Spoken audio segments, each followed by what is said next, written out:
boa tarde pessoal, sejam bem-vindos. Nesse vídeo aqui que nós vamos estar fazendo agora, no desembolar desse vídeo, vamos estar vendo a implementação do algoritmo de evolução diferencial, ok? Estamos retomando esse material, esse vídeo, a partir dos slides que nós vimos na última aula, tá? Então, o algoritmo de evolução diferencial. Nós discutimos na aula que esse algoritmo ele possui basicamente 6 passos, né? Começa pela definição dos parâmetros de controle, inicialização da população, geração da população mutante, aprimoramento da população, seleção, verificação do critério de paradas. Nosso objetivo aqui hoje é implementar em Python cada um desses códigos, cada um desses passos aqui e obter o algoritmo. Bom, o que nós temos aqui como base? O que nós vamos estar pensando? Tá certo? Como programadores, nosso problema em estudo, né? É a resolução desse problema de otimização que visa encontrar um par, né, de coordenadas x, y ótimos que minimiza para mim a função f de x, y dado para mim por essa função que nós temos aí, x ao quadrado menos 4x mais y ao quadrado menos y menos xy. Sujeito às restrições de buscas, né? Obviamente, menos 10 a 10 para x, o intervalo de domínio de x, e o intervalo de domínio de y de menos 5 a 5. Nós temos lá como limiar, né, da taxa de cruzamento definido aqui no exercício de 0,65 e como critério de parada nós estamos adotando aqui um número máximo de gerações de 50 gerações, ok? Então, vamos dar início à nossa programação. Começar lá preenchendo o cabeçalho do código e definindo os parâmetros de programação. Bom, então já deixei aqui o código Python, né, previamente comentado. O problema de otimização, que é aquele que nós estamos lá, já está escrito aqui nos comentários iniciais do código. Além disso, deixo aqui a referência de onde esse exemplo foi retirado. Ele é um exemplo que eu modifiquei, é o exemplo 8.4 do livro de Numerical Methods Used in MATLAB. Terceira edição, né, de Matthews e Fink. Então, vamos dar início à programação. Nosso primeiro passo, né, na programação Python aqui consiste na inclusão das bibliotecas que nós estaremos utilizando. Nesse caso aqui, as bibliotecas, a biblioteca NumPy e a biblioteca Matplotlib.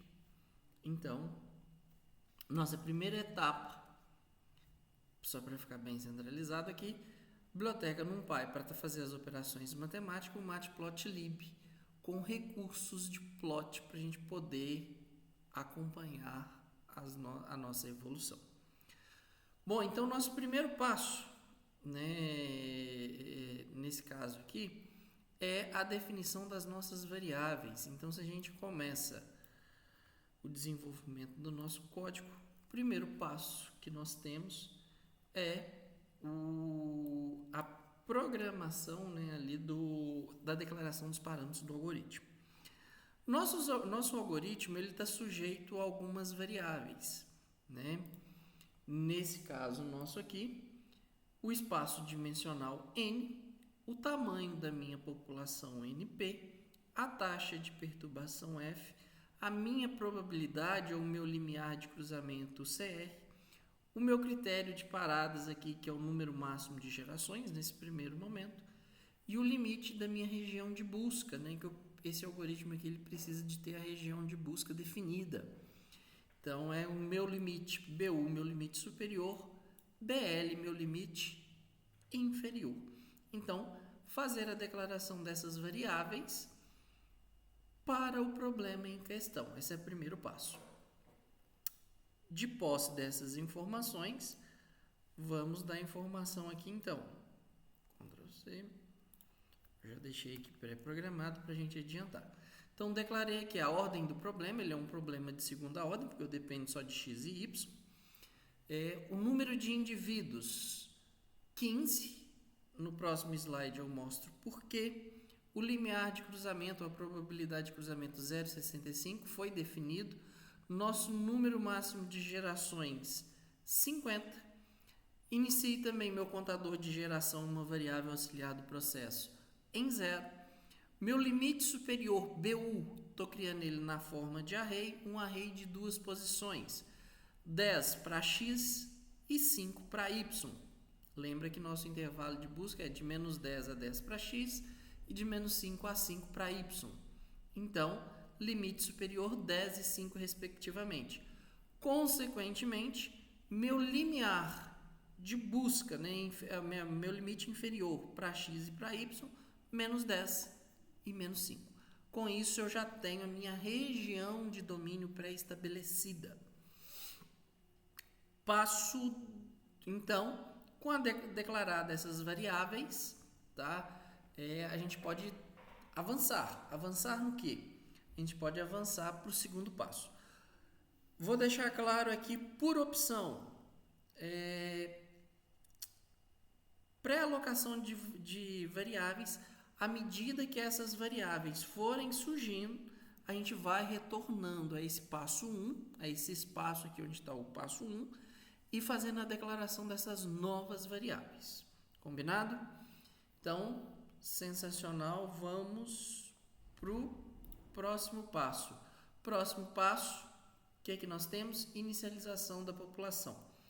Nossa inicialização da população é a criação dos meus indivíduos, né? Em que cada indivíduo traz as características as quais a gente procura otimizar. No nosso caso, as minhas características são as coordenadas x e coordenada y.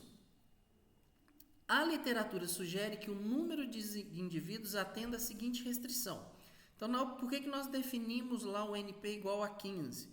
Porque ele está no centro, ele é para mim o valor médio desse intervalo de indivíduos, que é 5, o mínimo de indivíduos que eu preciso ter é 5 vezes a ordem do meu problema, e no máximo, tá? Isso é uma sugestão, 10n.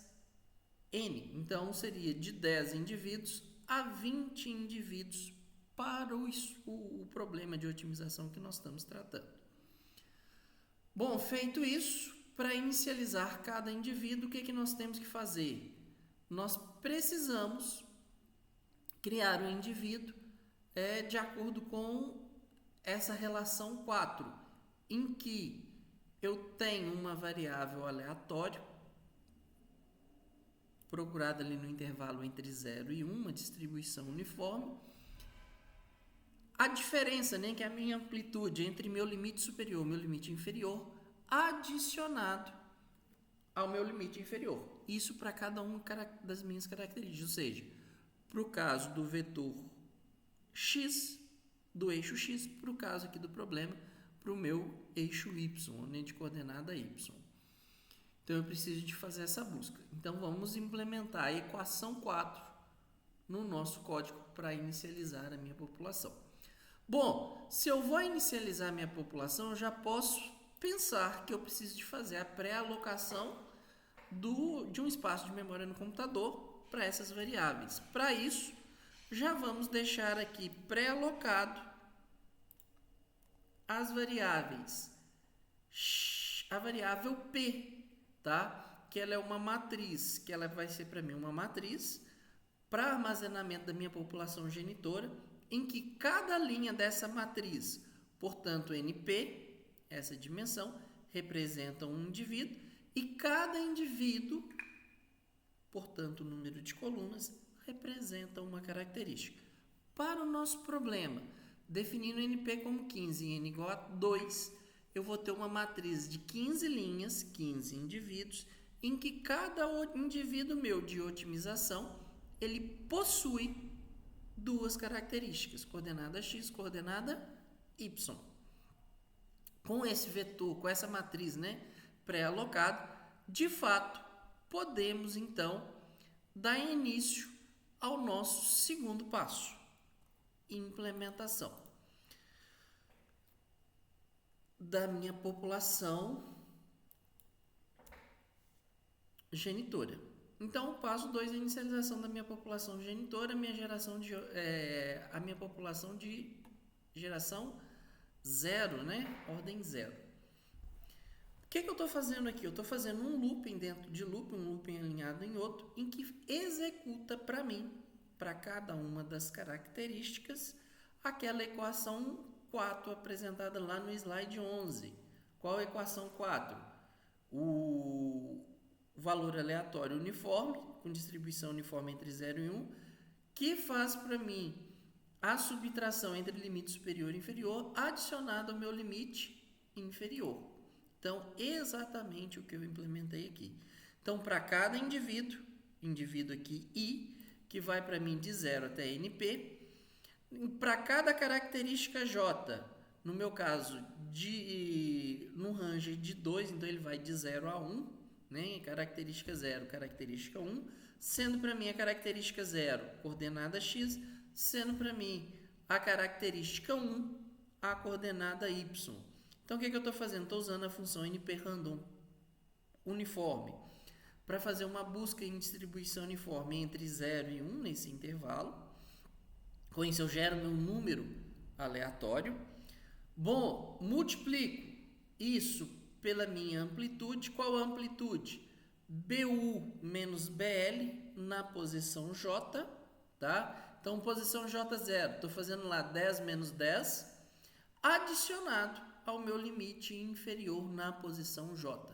Com isso, eu consigo criar para qualquer dimensão, já estou deixando mais genérico o código, para esse caso aqui, eu consigo criar, né, passando corretamente o parâmetro BU e BL, de acordo com a dimensão do meu problema, eu já consigo criar automaticamente a minha população, certo? Para qualquer dimensão. Então, se eu pegar para resolver um problema de dimensão 10, essa estrutura de código aí entre as linhas 45 e 47 resolve isso para mim automaticamente. Beleza? Então, sensacional. A minha população foi criada. O que a gente pode fazer agora então? Com a população criada, então, quando eu executar esse código, eu já vou ter a população criada. Então, eu vou executar aqui só para ver a criação da minha população. Executei. Quando eu crio, se eu venho aqui e procuro a minha população, né, genitora, que é o vetor P, eu tenho agora 15 indivíduos, então vai de 0 até 14, duas colunas, coordenada X, coordenada Y, respectivamente. Verificando, né, a obrigação minha verificar, como programador, ninguém menor que menos 10 para X e maior que 10, ninguém menor que menos 5 e maior que 5 para a minha coordenada Y. Então, ó, todo mundo dentro do intervalo definido de busca. Então, estou atendendo na minha população genitoras as minhas restrições. Beleza. Concluído, então, a inicialização da minha população genitora, o que eu vou fazer? Posso dar início, então, ao meu passo 3. Voltando nos slides, o nosso passo 3, ele está aqui para mim no slide 12. O que a gente precisa fazer? O passo 3 consiste para mim da operação de mutação. O que é a operação de mutação? Tem várias combinações, lembrem-se, tá? Existem diversas representações aqui que a gente pode fazer, que mostra para mim se a gente está trabalhando com o melhor, se eu estou fazendo uma busca aleatória, se eu estou usando um par de diferença, se eu estou fazendo um cruzamento exponencial ou binomial. No nosso caso, do nosso exemplo, nós estamos adotando essa estratégia 7, em que a gente está utilizando uma busca aleatória, um par de diferença apenas entre vetores e cruzamento binomial. Então, é essa estrutura de programação que nós vamos estar utilizando para caracterizar e implementar essa geração mutante. Lembrando que a estratégia 7, né, o que ela diz para a gente? Que o meu XA, que é o primeiro vetor que eu pego, meu vetor base, ele é uma busca aleatória na minha posição genitora. O F, né, ele é um número randômico, que a literatura sugere que ele seja escolhido entre o intervalo de 0,5 a 1. Então, entre meio e 1, temos convergências mais rápidas.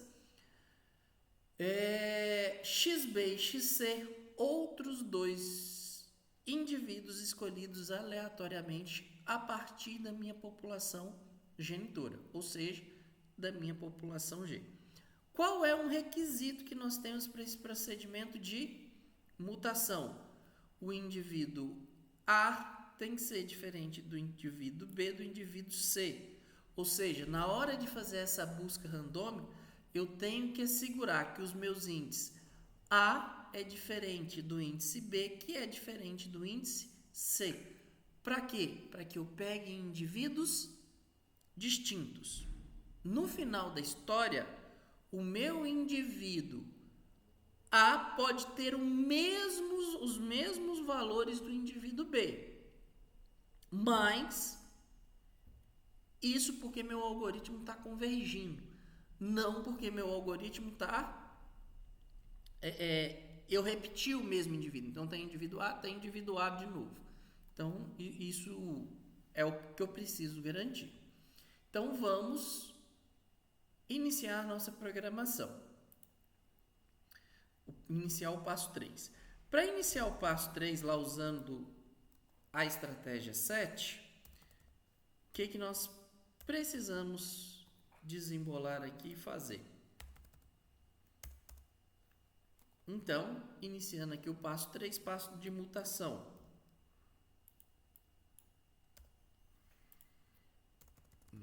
Subir isso aqui para a gente poder ver. O passo mutação, a primeira coisa que eu tenho que fazer consiste em definir 3 usuários para o meu problema. Para eu escolher esses 3 índices, esses 3 indivíduos, o que eu escolhi fazer? Então, preciso de gerar uma população mutante. Lembrem-se que a minha população mutante ela é dada pelo meu vetor V. Então, esse vetor V eu já vou fazer a pré-alocação dele também, porque é um espaço de memória que eu vou precisar. Então, retornando no passo 1, que é a declaração de variáveis e parâmetros, eu vou pré-alocar aqui um vetor V, que tem que ter as mesmas dimensões do meu vetor de população genitora, com a diferença que V é uma matriz para a minha população mutante, sendo que cada linha dessa matriz representa um indivíduo e cada coluna uma característica da qual eu busco avaliar para chegar no meu resultado do meu problema de otimização. Bom, então agora que eu já tenho armazenado então a minha matriz V, que vai estar armazenando para mim esses indivíduos de população, o primeiro passo que eu tenho que fazer é a execução da escolha dos meus indivíduos da população P, é buscar aqueles índices A, B e C. Para simplificar, deixar o código mais legível, mais limpo, o que eu estou propondo fazer aqui? Primeira coisa, essa rotina ela é uma rotina que tem que ser executada NP vezes. Para isso, eu posso utilizar aqui então no passo 3 o meu comando for para fazer uma varredura de 0 até NP, ou seja, de 0 a 14, né? Pegando 15 indivíduos.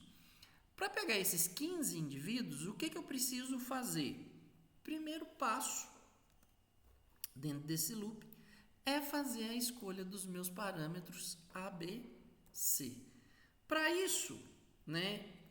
Eu estou sugerindo aqui que a gente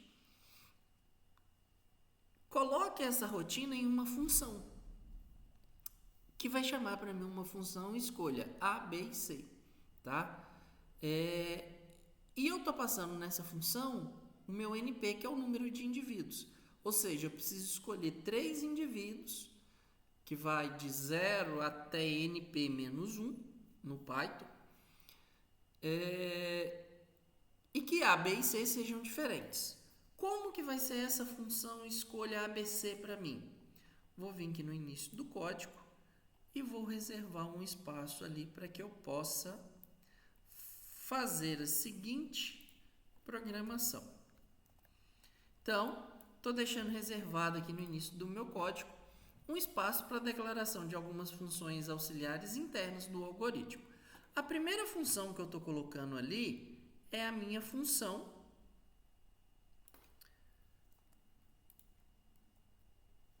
escolha ABC. A função escolha ABC, o que ela faz para mim? Né? É uma função que vai retornar para mim 3 indivíduos diferentes para a realização da operação de mutação. Para tal, basta informar lá na função escolha ABC o número de indivíduos da minha população, que é um parâmetro que eu defini aqui no meu exercício, no meu problema, quando eu começo a resolver ele. Bom, diante disso, né, o que eu faço logo de cara na minha função? Eu preciso buscar 3 variáveis, a variável A, a variável B, a minha variável C, que representa para mim indivíduo 1, indivíduo 2, indivíduo 3. Estou pegando aqui a coordenada de linha da minha matriz, né?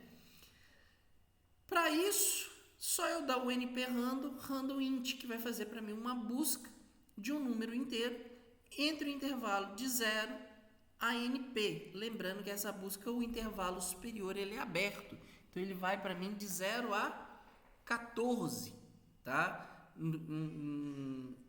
O 15 ali, ele não pode ser alcançado pela função randint. Com isso, os 3 índices escolhidos, a próxima etapa é iniciar a verificação. Verificar o quê? Se A é igual a B, se A é igual a C e se B é igual a C. Para fazer essa verificação, né, a primeira coisa é verificar se A é igual a B. Qual que é a solução? Usar teste condicional. Qual teste condicional que eu estou utilizando? Se A for igual a B, o que eu preciso fazer? Escolher um B que seja diferente de A. Então, uma vez que essa condição é atendida, eu caio no loop que vai ser executado enquanto A for igual a B. Qual que é? B vai ser igual a um novo random, um outro número inteiro escolhido naquele intervalo de 0 até NP.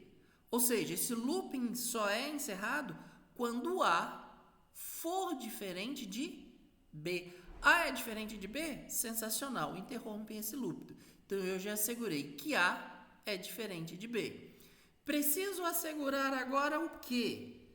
Preciso assegurar, num segundo teste condicional, que A seja diferente de C e que B seja diferente de C. Para isso, posso executar um segundo teste condicional, que se A for igual a C ou B for igual a C, né? Lembrando que eu já assegurei anteriormente que A é diferente de B, que enquanto A for igual a C ou B for igual a C, eu tenho que buscar um novo valor, um novo indivíduo para quem? Para aquele índice meu C.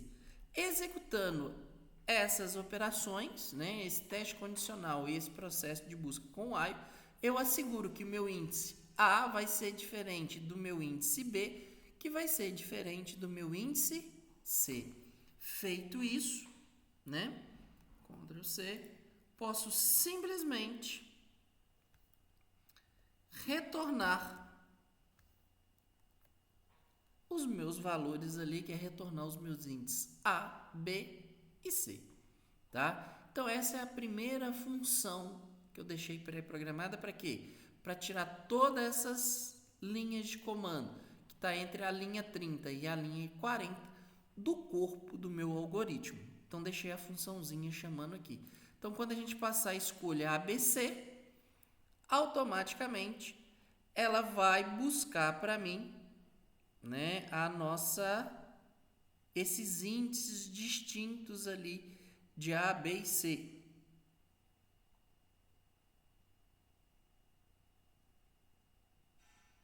Ok? Escolha A, escolha B, escolha C. Se eu salvar aqui e executar, o escolha ABC já foi executado para mim e o escolha ABC resultou. Isso aqui está dentro de um for, né? Foi executado várias vezes, mas eu tenho aqui minhas variáveis A, B e C, né? Que a gente pode verificar isso aqui de um modo muito simples. Aqui, ó, print A, print B e print C. Quando eu executo, vai aparecer para mim uma sequência em que essa sequência sempre tem para mim 3 números, né? A, B e C, que são diferentes. 1, 9, 0, 13, 7 e 9, 0, 11, 7 e por aí a gente vai subindo. 0, 4 e 5, 12, 14 e 11, 4, 14 e 1 e por aí vai até dar para mim os 15 indivíduos que eu preciso. Então, a minha escolha ABC está retornando para mim índices distintos. Agora que eu tenho os indivíduos, o que eu preciso fazer? Precisamos fazer é determinar o F, que o F para mim é um valor entre 0,5 e 1. Então, vou implementar essa linha de código. Como? O F ele vai ser um fator dinâmico, ok? Em que esse fator dinâmico, Ctrl V, ele está sendo dado para mim por quem? Meio mais um valor aleatório entre 0 e 1, numa distribuição uniforme, multiplicado no meio. No pior caso, isso vai ser meio. No melhor dos casos, esse valor é 1. Qualquer resultado intermediário aqui para mim fica entre 0,5 e 1. Então, eu atendo aquele intervalo de sugestão. Feito isso, né? Então, agora que eu tenho F e índices escolhidos, basta eu implementar a minha operação de mutação, que é o quê? Aquele meu vetor base, que é o indivíduo da população P na posição A, somado ao meu fator de cruzamento, F, que multiplica para mim a diferença entre os indivíduos B e o indivíduo C da minha população P. Então, concluída essa operação, né, esse for, o que nós temos? Eu vou ter que ter uma população mutante para mim, que é no caso esse vetor V, que nesse primeiro momento não está preenchido, mas a partir do momento que agora eu repetir o meu laço, minha execução, eu já vou chegar em uma população V, em que a minha população V, ela é a minha população mutante, tá certo? Então, sensacional esse negócio aqui. Passo 3 concluído. Passo 3 concluído, eu posso passar para o passo 4 agora, que é o quê? Meu aprimoramento da população. É onde eu vou fazer a minha recombinação, né, de indivíduos para então, de fato, gerar a minha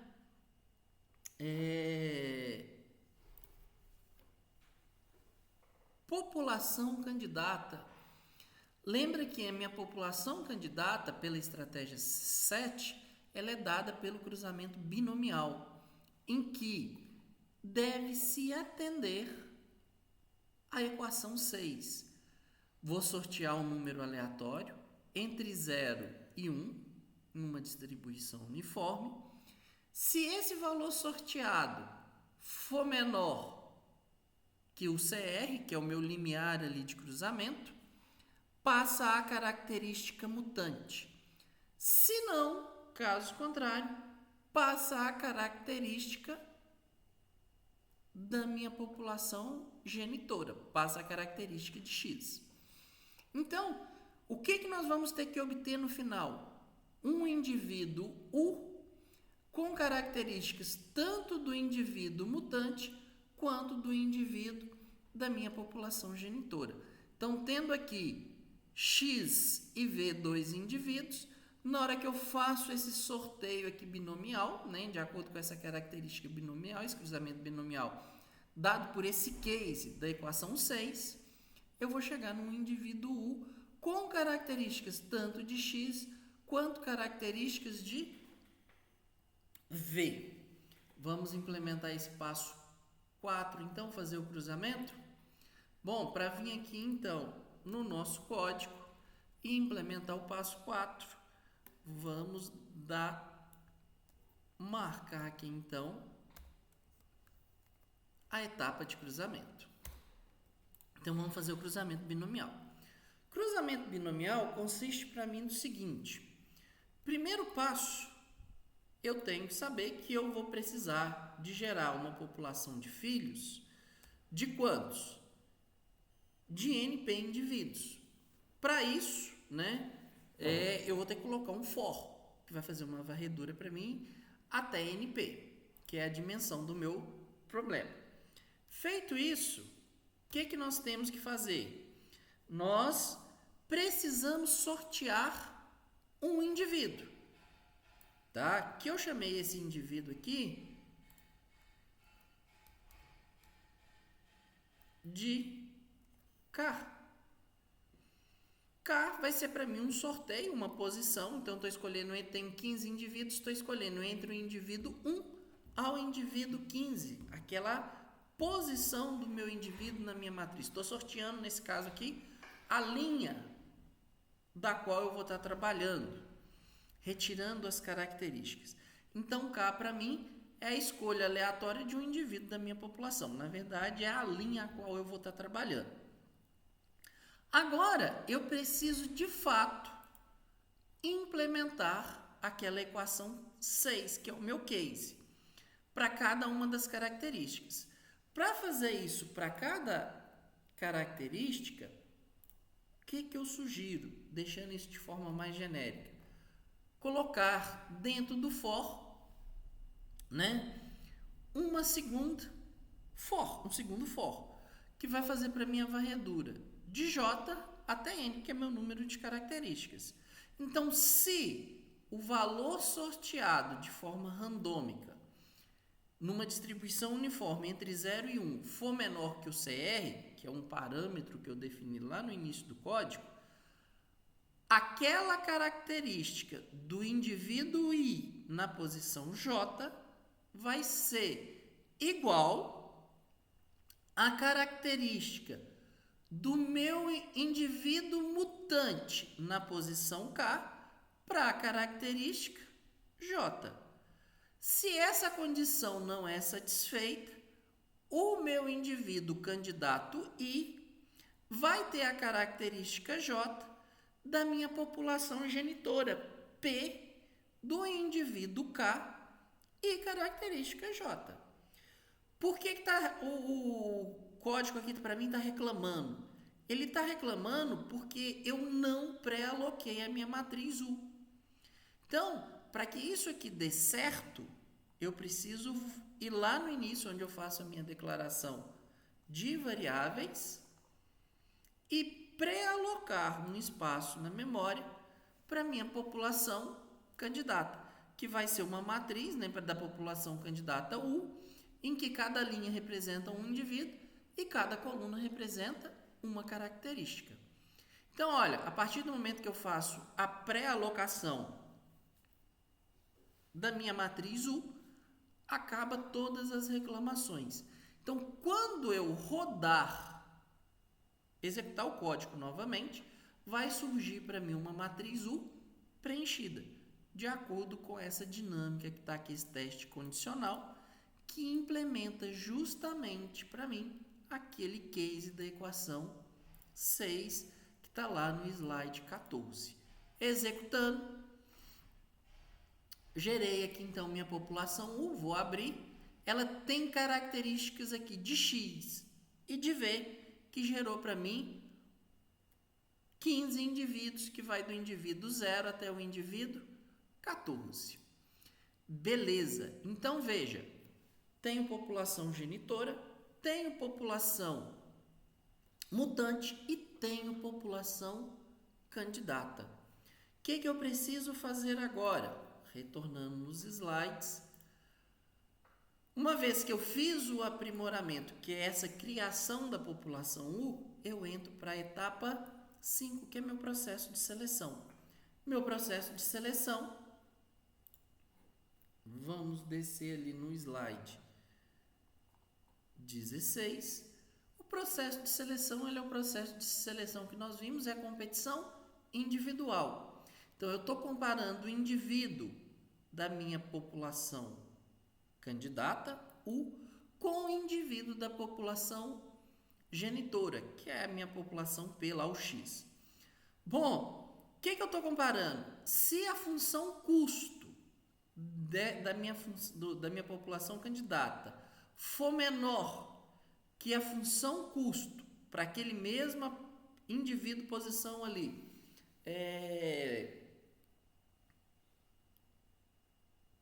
da minha população genitora, passa o indivíduo, né, na próxima geração, a minha população genitora vai contar com aquele indivíduo da função candidata, da população candidata. Caso contrário, se essa condição de minimização, né, não for atendida, permanece o indivíduo da população genitora. É isso que eu preciso fazer. Observem que esse é o primeiro momento em que eu preciso do valor da minha função custo, tá? Então, agora, eu de cara já preciso iniciar o meu processo de seleção, calculando a função custo da minha população genitora, calculando a função custo da minha população candidata. Então, vamos dar início a esse passo 5. Então, deixa eu buscar aqui o passo 5. Ctrl C. Buscamos aqui. Ctrl V. O que a gente quer fazer aqui agora? Nós queremos, no passo 5, implementar a seleção via competição individual. Para a gente fazer isso, inicio esse procedimento fazendo o quê? Calculando. E aqui agora entra um macetinho novo. Olha o que eu estou fazendo, tá? Para simplificar a minha vida, observe que eu consigo calcular a função custo da minha população genitora, que eu chamei aqui de FP, e consigo calcular a minha função custo da população candidata U, utilizando esse comando fcusto, tá? E passo as coordenadas X, que são para mim é a primeira coluna da minha população genitora, por isso coluna 0. Estou passando todos os indivíduos de uma vez. E coordenada Y, que é a coluna 2, né, minha coluna 1, da minha matriz P, que eu tenho lá passando todas as colunas. A mesma coisa para população candidata. Qual que é a sacada nessa abordagem? Fcusto é uma função auxiliar que eu implementei. Para quê? Para não ter que ficar em todo momento repetindo esse monte de operação que compõe para mim a minha função custo, nesse caso a minha função objetiva. Então, como que eu posso fazer isso de uma forma bem eficiente aqui no Python?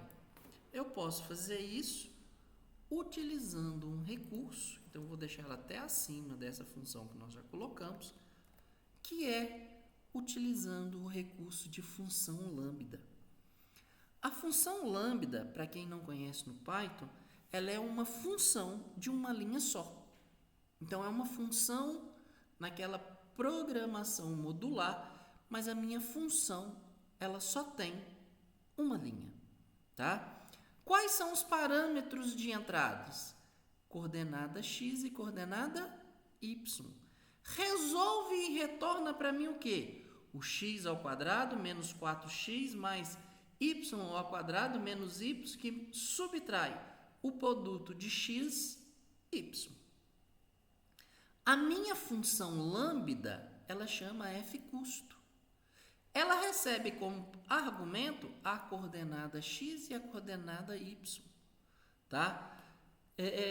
F custo, então ela tem para mim essa característica, né, de ser uma função do tipo lambda, que computa para mim a função custo do meu problema de optimização. Para quem não entendeu o que eu estou falando aqui no vídeo, dá uma consultada, por favor, nesse link aqui, que ele vai trazer mais informações sobre a implementação, sobre o uso dessa função lambda, que está disponível nesse link aqui que eu estou deixando no código, ok? Então, se eu não conheço a função lambda, que é um recurso aqui do Python, estou deixando o link, vou deixar nos comentários do vídeo aí também, para que você possa acessar esse link. Beleza? Então, quando eu faço isso daqui, eu já tenho, sem pensar ainda na minha característica de seleção, a minha função custo calculada de um modo bem simples e eficiente. Vou executar e vamos ver as minhas funções custos. Então eu posso vir aqui agora e procurar FP. Tá aqui a função custo de todos os indivíduos da minha população genitora.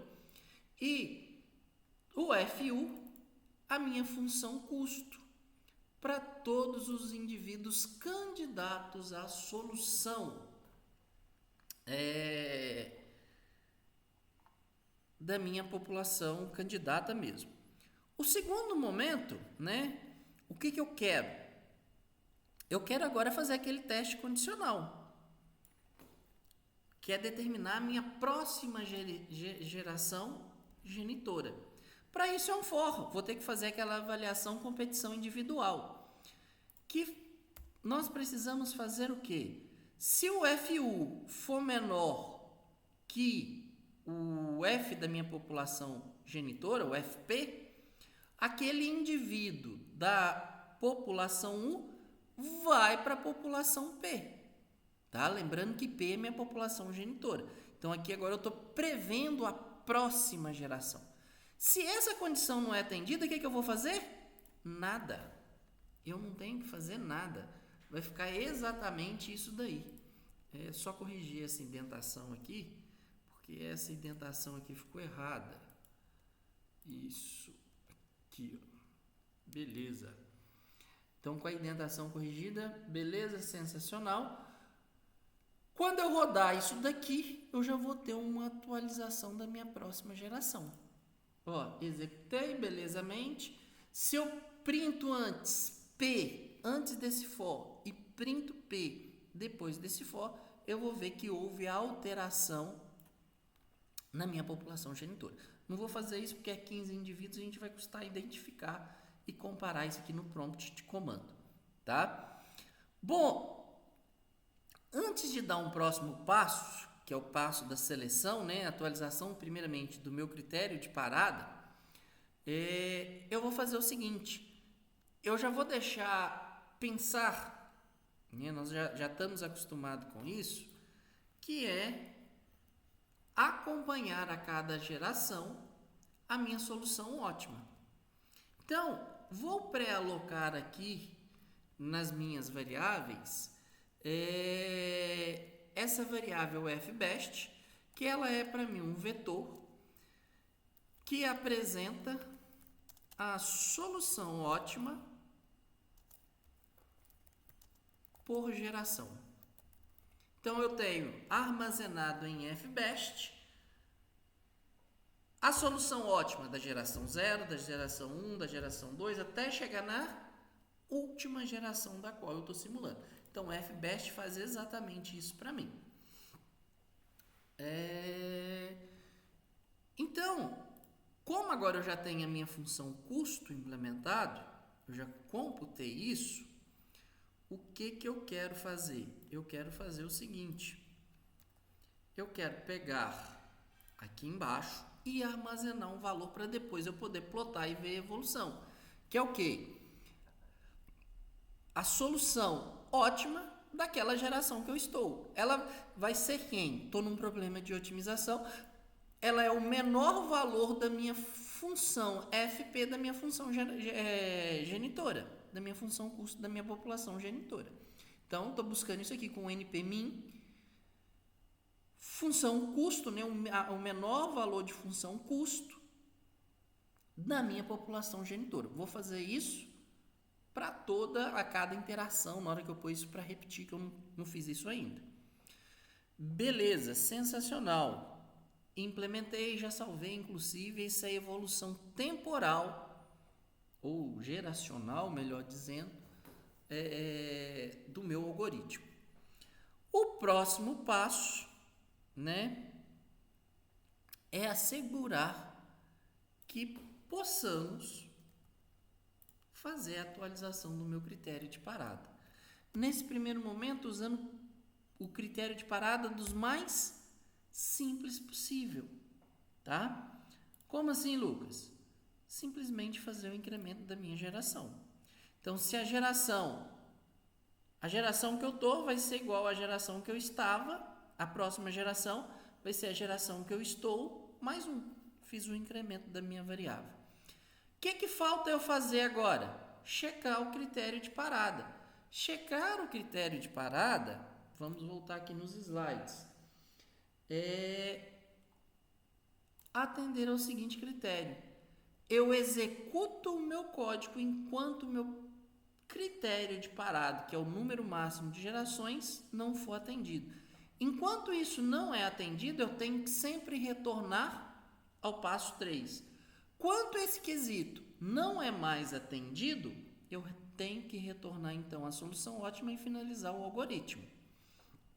Para implementar isso, então eu preciso do passo 1 até o passo 3, ok? Então eu vou começar lá no último passo, que é o passo 6 até o passo 3.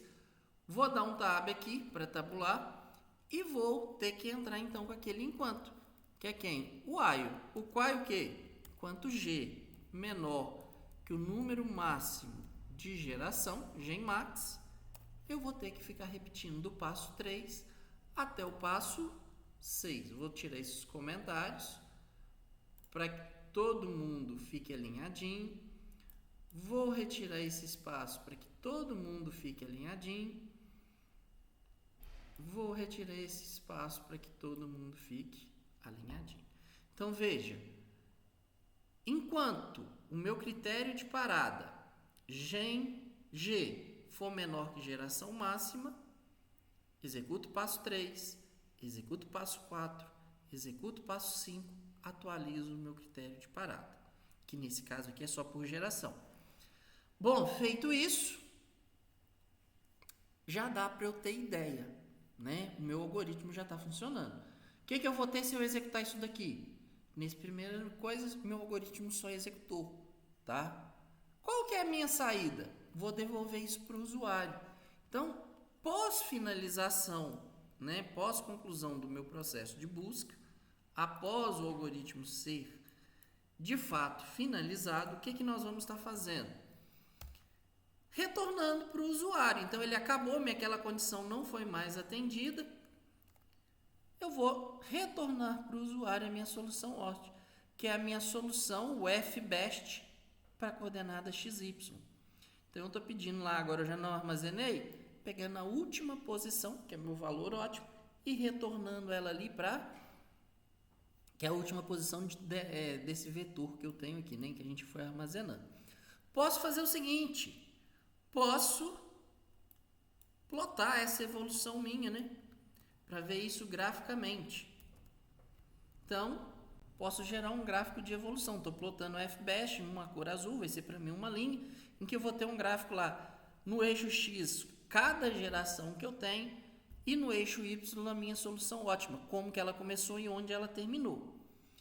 executando aqui agora, eu já começo a ter recursos gráficos. Então veja, ele está falando aqui para mim no prompt de comando que a minha solução ótima, o FBEST, para XY desse problema, é o valor de menos 6,9999999. Ok?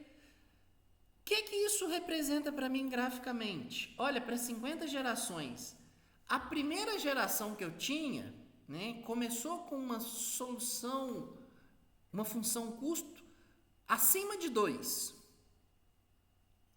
Aí evoluiu, caiu para esse valor aqui negativo, evoluiu, caiu para esse valor menos 6, ficou estagnada aqui em menos 6, depois tem uma caída mais brusca, vamos dizer assim, que caiu aqui para quase 7 e foi caminhando lentamente a passos quase que constante. Aqui no iniciozinho a gente pode até ver, eu vou dar um zoom aqui nessa parte para a gente poder ver. Olha lá, ó. Veio daquele valor, variou e se aproximou de quanto? De 7. Então, numa análise bem grosseira aqui, a partir da 15ª geração, né, eu já estou com a minha solução ótima. Ou muito próximo da minha solução ótima, que é quanto? Menos 7. É menos 7 o que eu tenho ali. Certo? Vamos ver o que vai dar? Vamos. Vamos fazer um testezinho aqui bem simples. Vamos dar um testezinho aqui bem simples. Vamos pegar aqui agora, eu vi que com 50 gerações, a minha solução ótima foi 6,9999, né? Negativo. Vou fazer o seguinte, vou pegar esse cara aqui agora e vou aumentar 10 vezes. Vou pegar esse cara aqui e vou deixá-lo como sendo agora para mim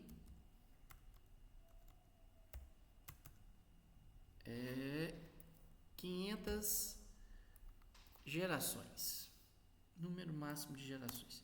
Então vou repetir o meu looping 500 vezes. Olha o que vai acontecer com o meu FBEST. Rodamos. Olha para onde convergiu o meu FBEST. Para 7. Em 500 gerações. Olha como ficou meu gráfico.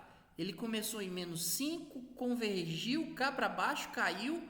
Na hora que chega aqui perto, ele vem caminhando a passos mais curtos, tá vendo?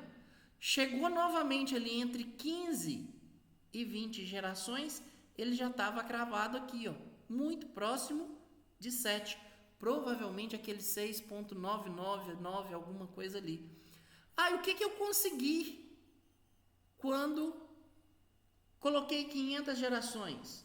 Consegui aproximar de fato, numa precisão muito grande, que olha aqui, 3, 6, 9, 12, lá na 15ª casa decimal depois da vírgula, então 10 a menos 5, 10 a menos 15, eu tenho agora uma diferença. Solução analítica desse problema que nós estamos tratando. A solução ótima, ela é 7, menos 7. Então, o meu FBEST é menos 7.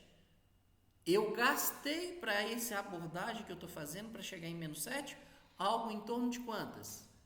500 gerações. Então, ou seja, 500 repetições de loop. Fica um probleminha aqui para a gente poder pensar em como melhorar isso. Ok?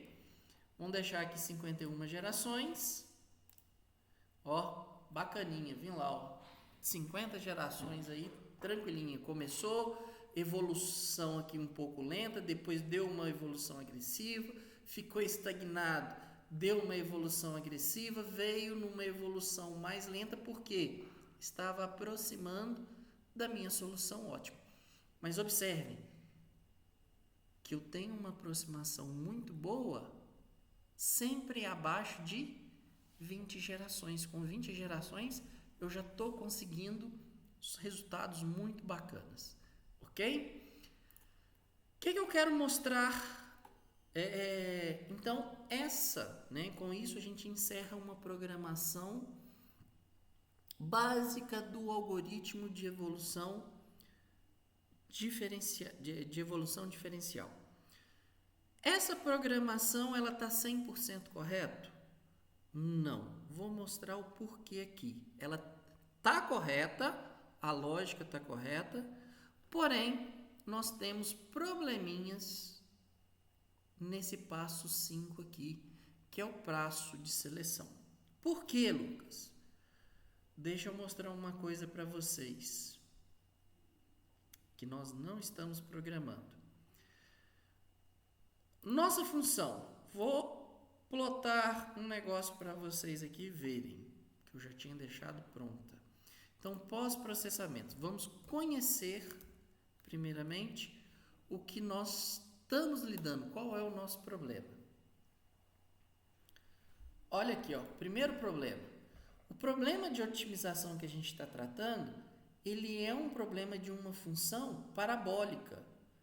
Essa função parabólica que nós estamos tratando, que é essa função quadrática, né, na verdade, que nós estamos tratando, ela é, para mim, né, ela só tem um mínimo local.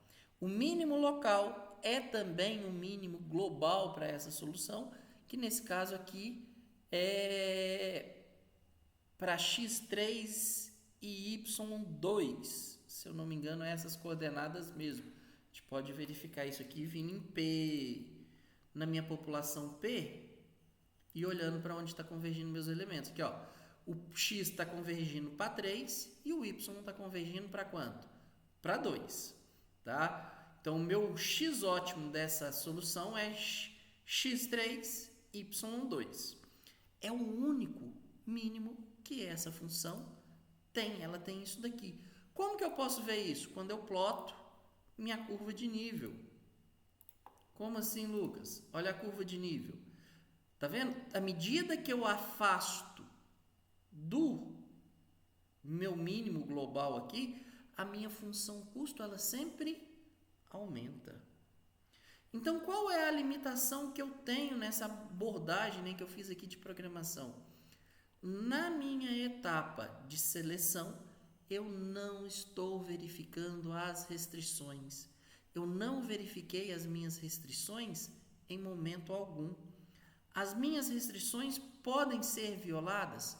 Podem. Quem que está violando para mim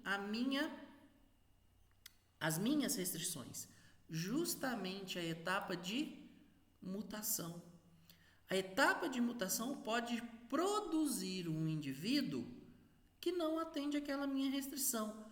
Como eu estou usando esse indivíduo, né, para gerar a minha população U, então eu posso ter uma população U em que eu vou ter indivíduos. Aqui é um motivo que nós repetimos ele várias vezes, né? Então o U também ele começa a convergir, minha população candidata começa a convergir. Mas pode chegar em momentos em que a gente tenha Vs, né, muito distintos. Vou fazer um negócio aqui para sacanear e a gente poder ver o que eu estou falando. Em vez de eu pôr uma, eu vou deixar esse cara aqui como sendo 2. Então, vou estar muito longe da minha convergência. Olha meu vetor V. Deixa eu ver aqui se a gente vai dar aqui, ó. Essa coordenada aqui, por exemplo, eu tenho menos 6,30, mas o x ele tem que ser maior do que menos 5. Isso aqui já está fora da minha região de busca. Olha o x tem que ser maior que menos 10. Eu estou com um valor aqui de menos 16, menos 12. Tá vendo? Então, tem momentos eu não estou fazendo essa verificação. Por que para esse problema deu certo? Porque qualquer valor de função de custo para regiões, fora essa região, esse domínio de busca, que é x, né, fora desse intervalo de x, fora desse intervalo de y, menos 10 e 10, menos 5 e 5, respectivamente para x e y, automaticamente a função de custo já é penalizada. Então, eu preciso, nesse processo de seleção, implementar a verificação das restrições. Eu preciso implementar a etapa de penalização do indivíduo que não está respeitando para mim as restrições do meu problema. Então eu preciso ainda, para outros problemas, nós vamos ver isso mais à frente, implementar no passo 5 a avaliação das restrições e, se necessário, ações de penalidade. Ok? Bom, espero que vocês tenham compreendido a programação do algoritmo de evolução diferencial e nos encontramos num próximo código a ser desenvolvido.